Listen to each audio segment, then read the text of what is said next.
সোনামুড়া মহকুমার নলছড় বিধানসভা কেন্দ্রের অন্তর্গত নলছড় দশমীঘাট প্রাঙ্গণে শুরু হয়েছে 3 দিন ব্যাপী অদ্বৈত মল্ল বর্মনের 111তম জন্মবার্ষিকী উদযাপন।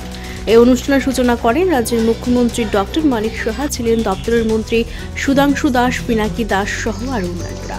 3 দিন ব্যাপী এই অনুষ্ঠানকে ঘিরে চলবে নানা সাংস্কৃতিক অনুষ্ঠান।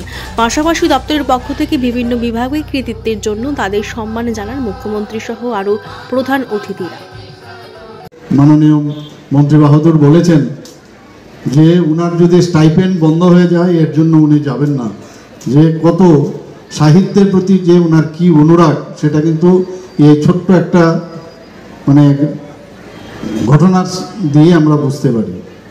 এবং আমরা আজকের এই উৎসবের মধ্যে আমি একটা জিনিস বলবো, এখানে আমরা আসার পরে যে ধরনের এখানে অনুষ্ঠান আমরা দেখলাম, লোকশিল্প, শিল্প সংস্কৃতি এগুলো তুলে ধরেছে। এবং আমি যা শুনলাম 3 দিন সমান এই প্রোগ্রাম চলবে। কলকাতার থেকেও, ওয়েস্ট বেঙ্গল থেকেও সবাই যাকে চিনে একদমে কার্তিক বাবুকেও এখানে আনা হচ্ছে। সত্যি আমার মনে হয় যে এটা খুবই ভালো হবে, সবাই আসবে, দেখবে।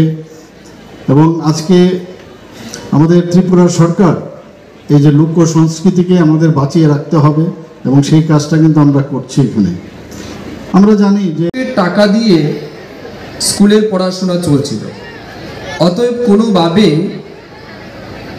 তার পড়ার ক্ষতি হোক সেটা অন্তর থেকে চায়নি যে ব্যক্তি, সেই ব্যক্তি অদ্বৈত মল্ল বর্মন।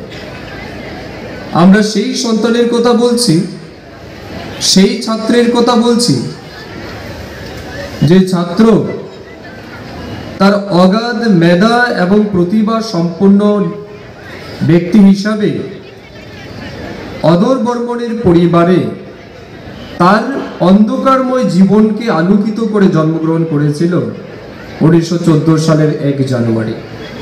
গতকালকে ওনার জন্মদিন ছিল।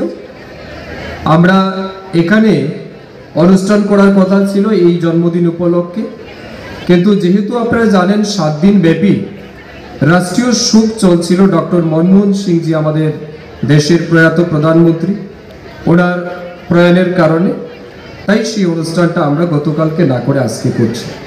তো আমি শুরুতেই